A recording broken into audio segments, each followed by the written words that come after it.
O Senhor esteja convosco. Ele está no meio de nós. Proclamação do Evangelho de Jesus Cristo segundo Marcos. Glória a vós, Senhor. Naquele tempo, Jesus partiu com seus discípulos para os povoados de Cesareia de Filipe. No caminho, perguntou aos discípulos: quem dizem os homens que eu sou? Eles responderam: alguns dizem que tu és João Batista, outros que é Elias, outros ainda que és um dos profetas. Então ele perguntou: e vós, quem dizeis que eu sou? Pedro respondeu: tu és o Messias. Jesus proibiu-lhe severamente de falar a alguém a seu respeito. Em seguida começou a ensiná-los, dizendo que o Filho do Homem devia sofrer muito, ser rejeitado pelos anciãos, pelos sumos sacerdotes e doutores da lei. Devia ser morto e ressuscitar depois de 3 dias. Ele dizia isso abertamente. Então Pedro tomou Jesus à parte e começou a repreendê-lo. Jesus voltou-se, olhou para os discípulos e, repreendendo a Pedro, dizendo: vai para longe de mim, Satanás. Tu não pensas como Deus, e sim como os homens. Então chamou a multidão com seus discípulos e disse: se alguém me quer seguir, renuncie a si mesmo, tome a sua cruz e me siga. Porque quem quiser salvar a sua vida, perderá. Mas quem perder a sua vida por causa de mim e do Evangelho, vai salvá-la. Palavra da salvação. Glória a vós, Senhor.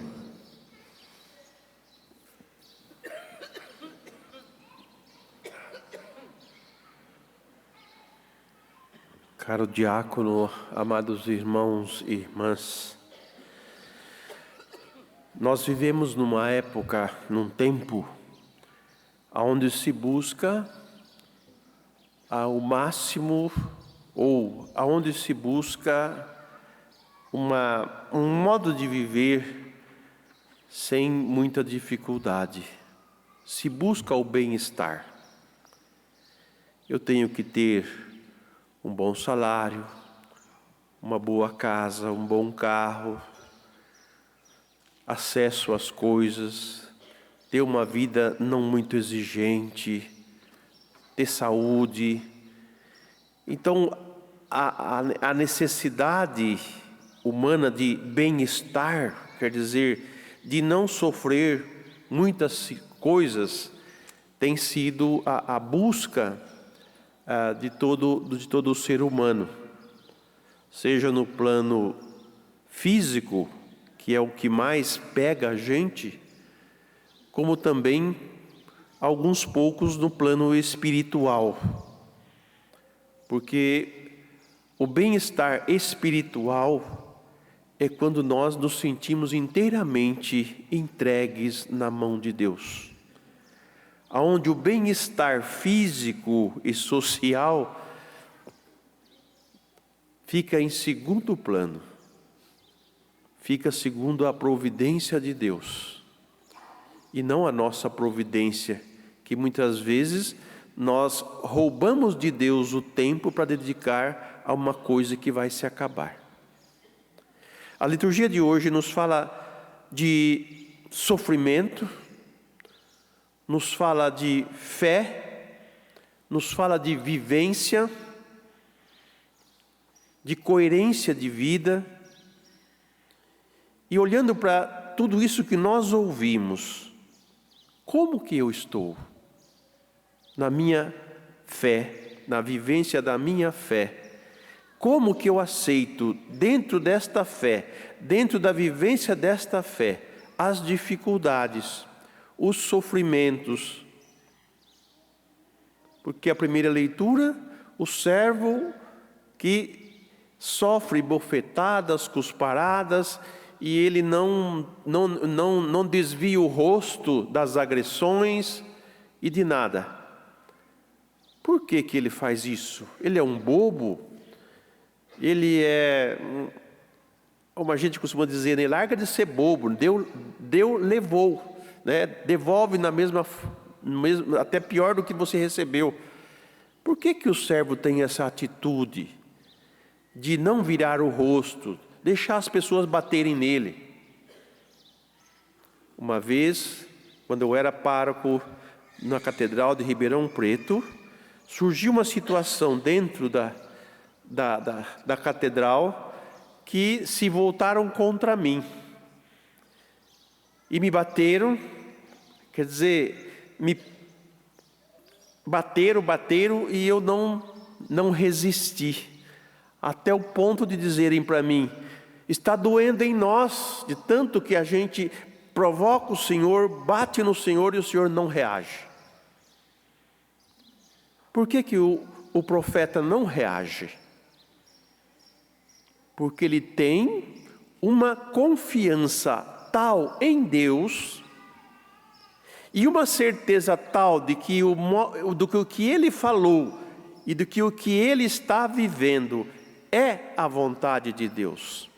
Por isso que ele vai dizer, eu não tenho medo algum, porque a minha confiança está no Senhor. Ele é o meu libertador, Ele é o que vai me premiar, Ele é o que vai me dar a recompensa que eu mereço receber por isso. Então o sofrimento para ele não é uma dificuldade.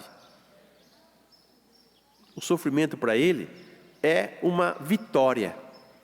E aí nós vamos entender a vitória de Cristo, que é a cruz, que ontem nós celebramos a exaltação da Santa Cruz. Qual é a vitória de Cristo? Ele que passou pela cruz. Os discípulos foram interrogados a respeito, o que dizem o mundo aí sobre mim? Ou o que dizem as pessoas sobre mim? Ah, ele é isso, ele é aquilo, aquele outro. E vocês? Ah, tu és o Messias de Deus. Tu és o Messias. E ele diz, não conte isso para ninguém. Por que Jesus disse, não conte isso para ninguém? Não era bom que todo mundo soubesse que Jesus era o Messias? Mas a gente vai lá no coração das pessoas e pergunta para elas, não é? Que ideia você tem do Messias? A ideia que eles tinham do Messias era aquele homem que viria da parte de Deus e que iria destruir todos os inimigos, ia fazer do povo de Israel um povo bem-sucedido, um povo sem dificuldade, um povo em paz, onde Deus daria tudo o que eles precisavam para ter uma vida boa, alegre, feliz, sem problema. Era esse tipo de Messias que queriam. E talvez nós hoje também queiramos um tipo de Messias como esse, que livra-nos das doenças, que livra-nos das dificuldades e que dê a nós uma boa vida, né? Sem dificuldade, sem dor, sem problemas, sem nada. Que tipo de Messias nós queremos? E como nós nos dirigimos a Jesus? Como aquele que vem tirar de nós os nossos sofrimentos, as nossas dificuldades. Então, ao proibir eles de dizer quem era o Messias, assim, eu não quero que vocês tenham a ideia de um Messias, como o mundo, como o povo tem ideia de Messias. Mas o Messias que você professou que eu sou, será o Messias sofredor. E aí Jesus começa a falar do que vai acontecer com ele. E com certeza, meus irmãos, Pedro já chamou ele do lado, falou assim, ô Jesus, vamos conversar um pouquinho nós dois aqui, ó. Para com isso, rapaz. Que Deus te livre disso. Onde já se viu, né? Que isso não te aconteça. E ele vai dizer, afasta de mim, Satanás, porque não pensas como Deus, mas pensa como os homens. Quantas vezes em relação à fé, a vivência da fé, a prática da fé, nós não pensamos como Deus, mas pensamos como o mundo pensa. E achamos que estamos com a verdade. Mas o nosso Messias, o nosso Salvador é o que sofre. É o que confia em Deus. É o que não tem medo do sofrimento. Ele abraça o sofrimento, ele abraça a cruz. Por que nós temos dificuldades com os nossos sofrimentos, com as nossas cruzes?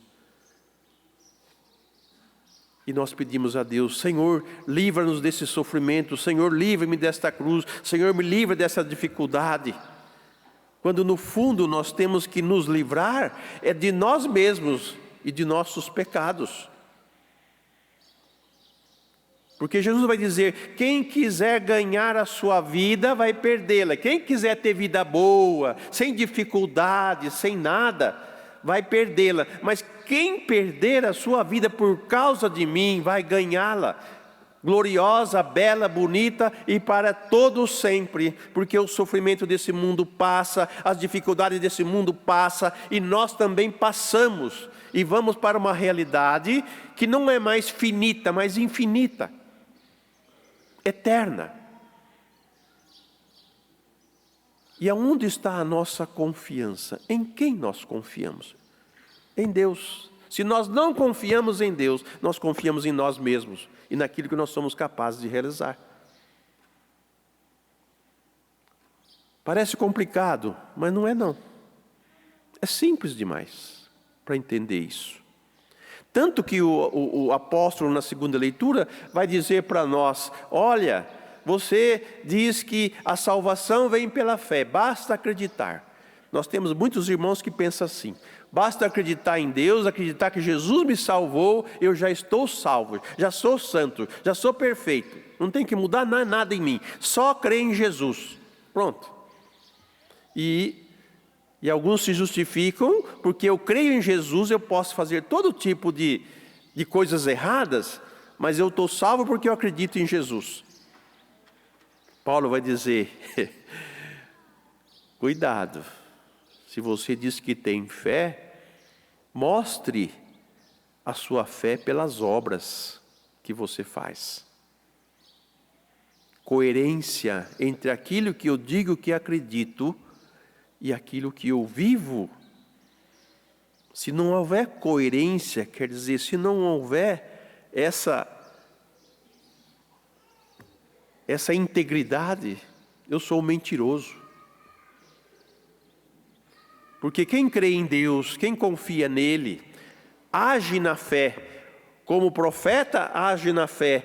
Eu sei em quem eu coloquei a minha confiança. Jesus também sabe em quem ele confiou a sua esperança.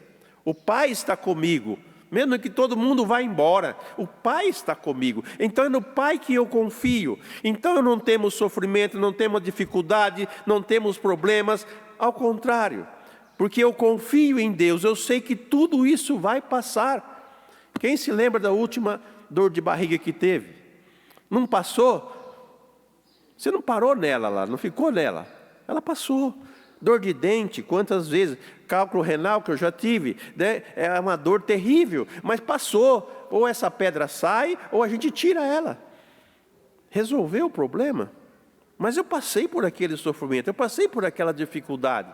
E se nessa dificuldade, nesse problema, eu não tivesse a confiança, essa esperança em Deus, eu entro em desespero, entro em agonia. Isso não é bom para nós. Mas quem confia, abraça a dificuldade, enfrenta ela enquanto ela dura, oferece ela. É isso que a cruz de Cristo tem a dizer para nós. E esse é o Messias que nos salvou. É o Messias que não ficou com medo das dificuldades, mas confiou em Deus, porque é de Deus que ele vai receber o prêmio. É Deus quem vai dar vida em abundância. Aí a gente vai encontrar sentido para as coisas. Sentido para o sofrimento, sentido para a dor. Ela existe, está presente no nosso meio. Quem não tem dificuldade? Quem não teve dificuldade de sair da cama hoje de manhã para vir para a missa? Quem não teve? Mas você enfrentou, você mesmo assim levantou. Eu tenho que ir nesse horário porque esse horário é melhor para mim, porque assim eu vivo melhor o domingo e faço as coisas que tenho que fazer. Se a gente não enfrentar e não confiar em Deus, a gente não alcança coisas maiores, ou não recebe esta recompensa que Deus fala na Sagrada Escritura, que é a vida eterna. Quem perder a sua vida por causa de mim, eu creio em Jesus, então, como Ele aceitou as dificuldades e os sofrimentos, também vou aceitar. Vou aprender a viver esse momento, mesmo que eu chore, né? Mesmo que eu chore, mesmo que eu até chego a lamentar. Mas lembre, em quem eu ponho a minha confiança? Se eu confiar na minha dor, ela vai me matar. Mas se eu confiar naquele que é o meu Senhor e meu Deus, a minha dor será pequena para Ele. E eu sairei triunfante. Que o Espírito Santo dê a todos nós essa graça de uma vida nova.